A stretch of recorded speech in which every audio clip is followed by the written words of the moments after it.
আজকে শুরু করব ওবিসি মামলার কি আপডেট। তোমরা সকাল থেকে অনেকেই আমাকে টেক্সট করেছো, ফোনও এসেছিল এবং কমেন্টও করেছো যে আজকে কি ম্যাডাম ওবিসি মামলা সুরাহা হয়ে গেল। নমস্কার, আশা করি প্রত্যেকে ভালো আছো। বৈঠক ইনস্টিটিউশনের ইউটিউব চ্যানেলে তোমাদের প্রত্যেককে আবারও স্বাগত জানাচ্ছি। সাউন্ডের একটু সমস্যা হতে পারে, তার জন্য আমাকে মার্জনা করো। বাইরে মুষলধারে বৃষ্টি হচ্ছে, আর আমি যেহেতু বাড়ি থেকে ভিডিওটা করছি তোমাদের জন্য, তাই একটু ইস্যু হতে পারে। তো যাই হোক, আজকে শুরু করব ওবিসি মামলার কি আপডেট। তোমরা সকাল থেকে অনেকেই আমাকে টেক্সট করেছো, ফোনও এসেছিল এবং কমেন্টও করেছো যে আজকে কি ম্যাডাম ওবিসি মামলা সুরাহা হয়ে গেল। এইবারে একটা কথা বলি যে এখনো কিন্তু পুরোপুরি সুরাহা হয়নি। বিষয়টা কোন দিকে যেতে পারে সেটা নিয়ে কথা বলবো, তবে তার আগে কিছু বিষয় বলে দিই। তোমরা প্রত্যেকেই মোটামুটি খবর পেয়েই গেছো। হাইকোর্টের যে রায় নির্দেশ ছিল, সেই নির্দেশের উপর এবার স্থগিতাদেশ দিল সুপ্রিম কোর্ট, এবং পাশাপাশি বেশ কিছু আরো নির্দেশ দিয়েছে সুপ্রিম কোর্ট। যেরকম 6 থেকে 8 মাসের মধ্যে এই মামলার যাবতীয় বিষয় কমপ্লিট করতে হবে হাইকোর্টকে। এবং আরো একটা কথা সুপ্রিম কোর্ট বলেছে, প্রধান বিচারপতি হাইকোর্টে তার কাছে অনুরোধ করা হয়েছে যে নতুন করে একটি ডিভিশন বেঞ্চ করে বিচারপতি রেখে তারপরে এই মামলা আবার নতুন করে দেখা হোক। আগে আমরা দেখেছিলাম তপব্রত ভট্টাচার্য বিচারপতি আর বিচারপতি রাজাশেখর মান্থার ডিভিশন বেঞ্চে চলছিল ওবিসি মামলা, এবং সেখান থেকেই আমরা দেখেছিলাম যে স্থগিতাদেশও দেওয়া হয়েছিল কোনটার উপর কিসের উপর। রাজ্য সরকার যে জুন মাসে যে তালিকাটা বার করেছিল, তোমরা জানো আমি এটা নিয়েও ভিডিও করেছিলাম, যে 140টি সম্প্রদায়কে সেই তালিকায় যে রাখা হয়েছিল, সেখানে কিন্তু ধর্মের ভিত্তিতে কিছু রাখা হয়নি। তোমরা দেখতে পাবে ওবিসি এ ছিল, ওবিসি বি ছিল, কিন্তু ওবিসি এ হচ্ছে যে যারা হচ্ছে মোর ব্যাকওয়ার্ড, আর ওবিসি বি হচ্ছে সেই তুলনায় যারা কম। সুতরাং এই দুটো গ্রুপ ছিল, ওবিসি আর ওবিসি বি, এই 140টি সম্প্রদায়কে রাখা হয়েছিল।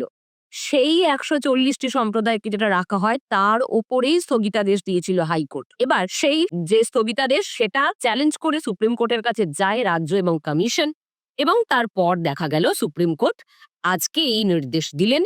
সেখান থেকে এই নির্দেশ এলো যে এটা 6 থেকে 8 মাসের মধ্যে সমাপ্ত করতে হবে, এবং আলাদা ডিভিশন বেঞ্চ সেখানে গঠন করে এই মামলা আবার সেখানে উঠবে। পাশাপাশি এটাও বলা হয়েছে যে 140টি যে সম্প্রদায় রাজ্য সরকার এবং ওবিসি কমিশন দিয়েছিল, সেই সার্ভে অনুযায়ী, মানে সেই সার্ভে হয়েছিল, কারণ রাজ্য সরকারও বলেছে এবং কমিশনও এই কথাই বলেছে যে এরকম সার্ভে করা হয়েছিল। সার্ভে থেকেই আমরা 140 জনকে যে সম্প্রদায় তাদেরকে নির্দিষ্ট করেছি। সুতরাং সেই সার্ভে পর্যবেক্ষণ আরো ভালোভাবে, সঠিকভাবে, আইনগতভাবে বিচার বিবেচনা করার নির্দেশ দেওয়া হয়েছে সুপ্রিম কোর্ট থেকে। এইবারে ঘটনা হচ্ছে যে তাহলে এখন কি পরিস্থিতিতে ওবিসি মামলা আছে।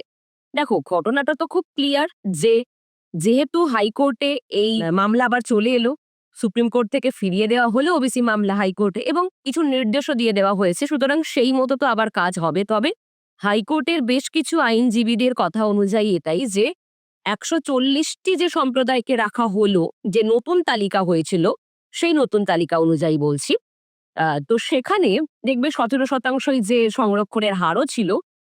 তো এই তালিকাটি নাকি সঠিকভাবে বৈধতার সাথে আইন মেনে নাকি হয়নি, এটা অনেক আইনজীবীর কথা হাইকোর্টে। সুতরাং এবার হাইকোর্টে মামলাটা আবার উঠবে। ওঠার পরে সেখানে বেশ কিছু আহ, বিরোধী আইনজীবী থাকবে, আবার রাজ্যের পক্ষের আইনজীবী থাকবে, তারা কথা বলবেন। কথা বলে এবার বিষয়টা কোন দিকে যায় সেটা হবে। কিন্তু এখন আপাতত তাহলে কি অবস্থায় আছে, এখন তো অবশ্যই যে যেহেতু হাইকোর্টের রায়ের ওপর আবার স্থগিতাদেশ পড়েছে, সুতরাং আগের যেটা ছিল সেটাই অনুযায়ী চলবে। মানে ধরো যে 140টি যে সম্প্রদায়কে রাখা হয়েছিল জুন মাসের ওই তালিকা অনুযায়ী, এখন কিন্তু সেটাই বৈধ। এখন ওই ওবিসি এ, ওবিসি বি, সেটা এখন বৈধ। ঠিক আছে, এর ফলে কি কি আমাদের সুবিধা হয়েছে? এর ফলে সুবিধা হচ্ছে আমাদের, যেমন ধরো ওই জেন পাস বলো, নার্সিং এর বা এএনএম জিএনএম বলো বা ডাব্লিউবিজে, সমস্ত পরীক্ষার ফর্ম ফিল আপ আবার শুরু হবে, অথবা যেখানে ভর্তি প্রক্রিয়া বন্ধ হয়ে গেছে, যেমন এইচএস এর পরে রেজাল্ট আউট হয়ে যাওয়ার পর ভর্তি প্রক্রিয়া ঠিকঠাকভাবে শুরু হয়নি, সেই ভর্তি প্রক্রিয়া আবার ঠিকঠাকভাবে শুরু হবে। নিয়োগগুলো ঠিকঠাক করে হবে চাকরির। আমরা দেখেছিলাম এসএলএসটির ক্ষেত্রেও অনেক সমস্যা তৈরি হয়ে আছে ওবিসি নিয়ে। লাস্টের দিকে তো সবটাই জেনারেলে করতে হয়েছিল সকলকে ফর্ম ফিল আপ। তো এটা নিয়েও একটা এবার সমাধান আসার কথা দেখতে পাবো আমরা। কারণ হচ্ছে যে যদি দেখি যে ওবিসি এ, ওবিসি ডির ওই ১৪০টি সম্প্রদায়কে যে অন্তর্ভুক্ত করা হয়েছিল নতুন যে তালিকা অনুযায়ী, তো সেই অনুযায়ী দেখতে গেলে এখন এটা যেহেতু বৈধ সেইভাবে কার্যক্রম চলতে পারে যদি রাজ্য সরকারের সদিচ্ছা থাকে। সবটাই নির্ভর করবে কমিশনের উপর, রাজ্য সরকারের উপর। সমস্ত রেজাল্টও বার করা যাবে, ভর্তি প্রক্রিয়া শুরু করা যাবে, নিয়োগও করা যাবে। এখন যেহেতু ওই ১৪০টি সম্প্রদায় বৈধ আছে তাদের নিয়ে কাজ হবে এবং তুমি দেখে নেবে যে তুমি ওই ১৪০টি সম্প্রদায়ের মধ্যে আসছো কিনা।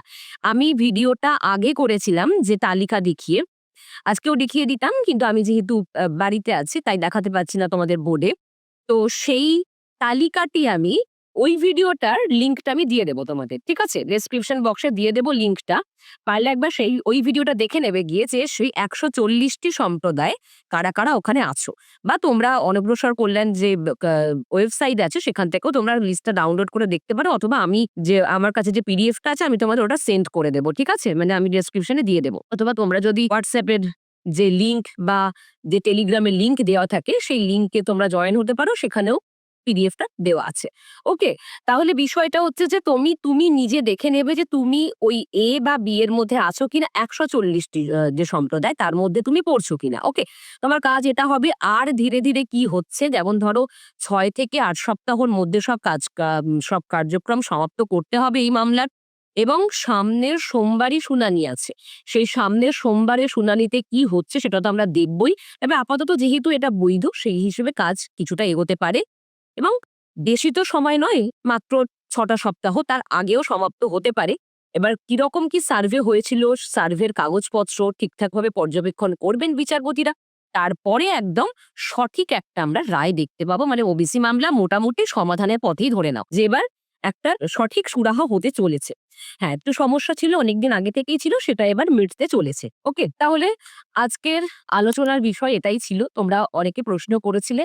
আশা করি তোমরা উত্তর পেয়েছো। যদি তারপরও কিছু প্রশ্ন থাকে কমেন্টে লেখো, অথবা হোয়াটসঅ্যাপে টেলিগ্রামের লিঙ্ক দেওয়া থাকবে সেখানে জয়েন হয়ে আমাকে জিজ্ঞেস করতে পারো। ফোন নাম্বার দেওয়া থাকে, তোমরা ফোন করেও কথা বলতে পারো। প্রশ্ন থাকলে কমেন্টে লেখো, আমি অবশ্যই উত্তর দেওয়ার চেষ্টা করব। আর আপাতত ওবিসি মামলার এই আপডেটটুকু তোমাদের দিলাম। তোমরা পারলে অবশ্যই ভিডিওটা শেয়ার করে দিও তোমাদের বাকি বন্ধু-বান্ধবদের সাথে, কারণ তারাও খবরটা জানতে পারবে। ঠিক আছে? তো ভালো থেকো। আবার পরবর্তী ভিডিওতে দেখা হবে।